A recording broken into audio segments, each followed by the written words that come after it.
Assalamualaikum warahmatullahi wabarakatuh. Berjumpa lagi saya Baim Karet. Malam ini saya mengundang para kru sekalian dan netizen untuk penerawangan ya, atau prediksi. Yaitu saya akan meramal atau prediksi seperti biasa tentang UMI ya, seperti itu. Ya, hari ini kita berjumpa dengan guru besar Mas Baim. Tentunya kita akan mendapatkan suatu perawangan prediksi terbaru terkait dengan pesulap merah. Nah, nanti ada apa? Mas Dedi juga nggak tahu nih apa yang diramalkan beliau. Cuma guru tolong diperlihatkan ke netizen seperti biasa. Judulnya, Guru diginiin dulu. diantar. Judulnya tentang ramalan penerawangan ya. Ya. Seperti ini. Saya sudah membahasnya 3 poin. Ya, seperti ini. Oke. 3 poin ya. Oke, sudah. Ya. Oke, guru. Dipersilakan guru untuk langsung saja. Jadi saya akan meramal tentang pernyataan-pernyataan MUI, Majelis Ulama Indonesia. Yang pertama, MUI merasa terusik. Seperti itu ya. Jadi penerawangan saya ke depannya ini, MUI merasa terusik tentang pesulap merah. Kenapa demikian? Banyak tokoh-tokoh MUI sekarang ini melihat gerak-gerik dari pesulap merah ini semakin merajalela. Kenapa demikian? Itu akan berdampak sekali ya kepada pemecahan umat, karena pesulap merah ini sudah melenceng dari reaktor dia, yaitu pesulap. Seharusnya dia tidak bisa lagi, tidak boleh membahas tentang hal gaib seperti itu, karena hal gaib itu hanya bisa dibahas dengan orang-orang terpilih oleh Allah Subhanahu wa taala. Jadi menurut MUI itu tidak bisa dipertanyakan keaslian goib, karena goib itu bersifat hampa, tidak bisa orang melihat hal goib seperti itu ya.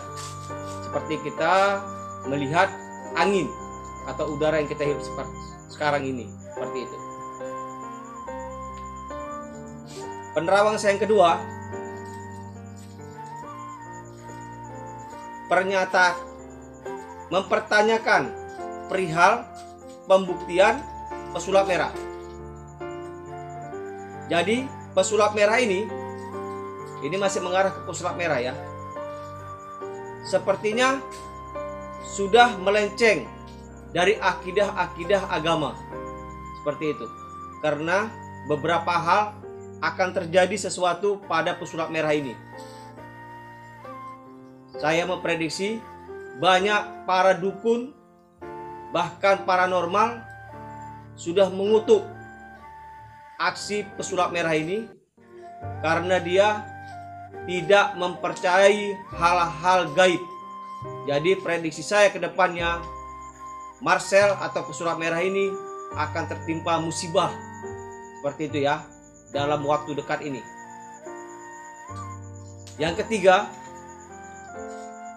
menurut prediksi saya yang paling kacau ya, turunnya Dajjal. Turunnya Dajjal yang akan mempertanyakan pembuktian adanya Sang Pencipta atau pembuktian wujud Sang Pencipta. Inilah yang dikatakan akan terjadi hal yang dimana di luar logika manusia mempertanyakan wujudnya ya, wujud gaib, berarti mempertanyakan wujud Tuhan atau wujud malaikat, seperti itu ya, karena dia akan memprovokasi masyarakat atau orang-orang yang memang tidak sependapat dengan akidah-akidah agama. Jadi inilah yang akan saya sampaikan, 3 poin tertanggal 23 bulan 8 2002. Jadi mudah-mudahan apa prediksi saya ini tidak akan terjadi, tapi bisa saja terjadi. kita tidak, sekali lagi ya, kita tidak mendahului Allah Subhanahu wa taala sang pencipta. Tapi ini hanyalah sebuah ramalan. Kita mempercayai ramalan itu akan terjadi dan sudah terjadi. Itu sudah ada disebut kun fayakun. Apa yang disebut Allah Subhanahu wa taala, apa yang terjadi, apa yang diucapkan akan terjadi. Seperti itu. Oke, Guru, ini ada yang perlu digarisbawahi ya, Guru ya. Ya. Ini kan pesulap merah, Guru, membongkar Guru. Ya. Dari sisi perdukunan di Indonesia yang diduga banyak melakukan penipuan terhadap masyarakat luas. Nah, itu dari sisi pesulap merah. Lantas kenapa Guru menyangkut pautkan dengan beliau nantinya malah ingin mewujudkan namanya malaikat, malah Tuhan, seperti itu, Guru? Ya, sebetulnya dalam lintasan beliau itu saya sudah meramal. Dia bakalan arahnya ke situ, tapi tidak berani membicarakannya. Karena dari awal dia sudah mengatakan semua gaib hal itu, semua perdukunan paranormal tidak ada, nihil atau bohong, atau bahkan dia mencela itu cabul. Tapi dia percaya gaib, Guru. Kalau dia percaya gaib berarti dia percaya dengan santet. Dia percaya dengan hal-hal yang gaib. Tapi dia nggak percaya santet, Guru. Jadi bingung sendiri kan jadinya. Iya, dia tidak mempercayai santet. Dia tidak percaya dengan hal-hal gaib, tapi dia mengatakan percaya, tapi dengan perilaku dia tidak mempercayai hal-hal akidah seperti hal gaib. Oke. Nah, jika dia mempertanyakan seperti itu, kita tidak bisa membuktikannya, karena yang membuktikan itu adalah orang-orang yang terpilih, yaitu orang yang dikehendaki Allah Subhanahu wa taala. Oke. Jadi sampai saat ini tidak ada manusia yang bisa melihat jin. Saya catat lagi, hanya orang-orang terpilih terdahulu ya, bukannya sekarang, terdahululah yang diizinkan Allah untuk melihat jin atau melihat yang sang gaib, seperti itu. Oke, jadi kalau misalkan tadi dibalik lagi ya, Guru, Ya. masalah mungkin ada pemikiran pesulap merah yang mempertanyakan Tuhan ini di mana, Tuhan ini gimana wujudnya. Mungkin ada terlintas seperti itu ya, Guru, ya, di benak beliau. Pasti ada terlintas seperti itu. Cuman mungkin karena melihat masyarakat Indonesia yang mayoritas Muslim, untuk mengungkapkan hal itu nanti jatuhnya kan menuduh si pesulap merah ini jadi ateis ya, Guru ya. Iya benar, karena menurut dari ramalan itulah akan ada orang yang mempertanyakan hal-hal gaib. Awalnya dia mempertanyakan tentang di luar gaib atau kebalkah, tidak ada orang berilmu, tunjukkan pada saya, atau sejenisnya ya. Lama-kelamaan dia akan menanyakan sang pencipta, bahkan jin. Bahkan dalam Al-Quran itu akan dia korek suatu saat. Oke, kalau dari terawangan Guru memang sudah ada gitu, Guru, dalam diri dia? Sudah ada, sudah pasti.